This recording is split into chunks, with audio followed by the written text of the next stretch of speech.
Assalamualaikum warahmatullahi wabarakatuh. Salam sejahtera, salam Malaysia Madani. Puan Pengerusi, saya ingin menyentuh beberapa perkara tentang belanjawan 2024 Jabatan Perdana Menteri. Yang pertama berkenaan dengan bekalan butiran 010600, iaitu berkenaan dengan Jabatan Komunikasi Komuniti, iaitu JKOM. Kita mengetahui bahawa fungsi utama JKOM adalah untuk membawa inisiatif-inisiatif dan dasar-dasar kerajaan, memberikan penerangan kepada komuniti.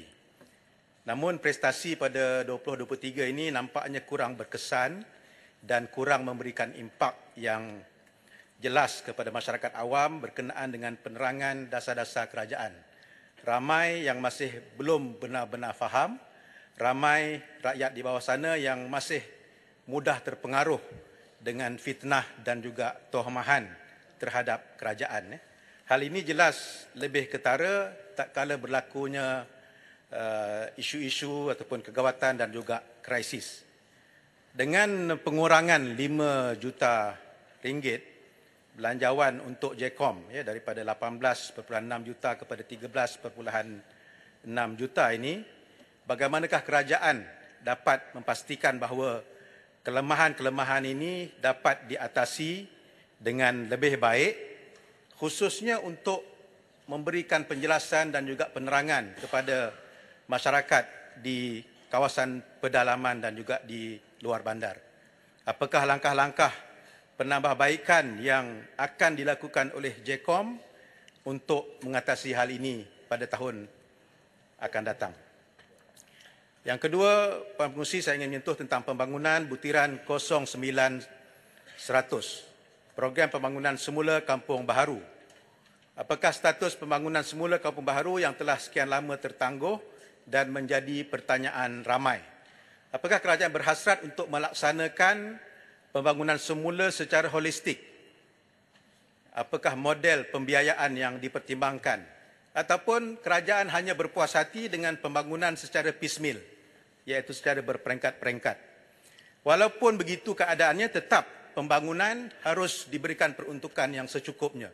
Menurut laporan daripada Ketua Eksekutif Perbadanan Kampung Baharu, satu syur telah diberikan kepada kerajaan untuk menaik taraf dan meningkatkan aspek utiliti dan juga infrastruktur di Kampung Baharu supaya kerja-kerja seperti pelebaran jalan, penambahbaikan bekalan air, sistem pembentungan dan pembinaan pencawang masuk utama dapat dilaksanakan dengan anggaran bajet berjumlah sekitar 750 juta ringgit.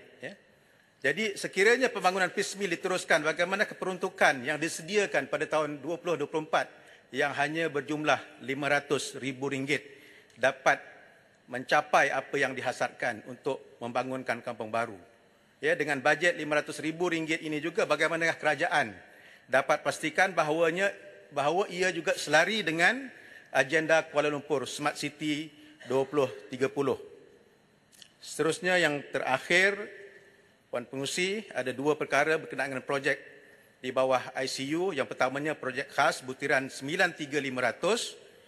Saya mohon kerajaan perincikan definisi dan syarat penggunaan projek khas yang diperuntukkan dengan jumlah yang besar, iaitu 500 juta ringgit pada tahun 2024. Apakah kaedah penyaluran peruntukan ini?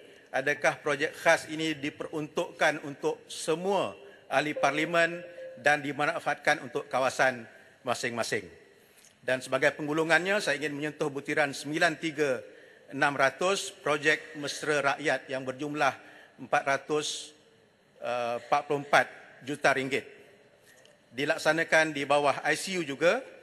Projek ini banyak membantu rakyat, khususnya dalam kerja-kerja baik pulih dan penambahbaikan infrastruktur di dalam sesebuah komuniti.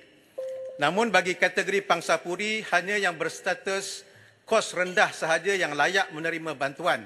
Sedangkan kebanyakan pangsapuri yang ada di bandar, di pinggir bandar seperti di Shah Alam contohnya, adalah berstatus kos sederhana rendah. Mereka ini tidak dapat menikmati bantuan yang diperuntukkan di bawah projek mesra rakyat ICU ini. Dari segi kemampuan membayar fee penyelenggaraan, tidak banyak beza di antara perumahan kos rendah dan juga perumahan kos sederhana rendah.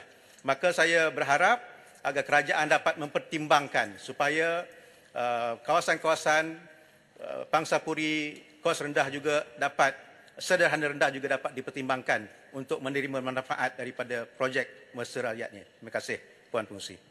Terima kasih Yang Berhormat Shah Alam. Saya jemput Yang Berhormat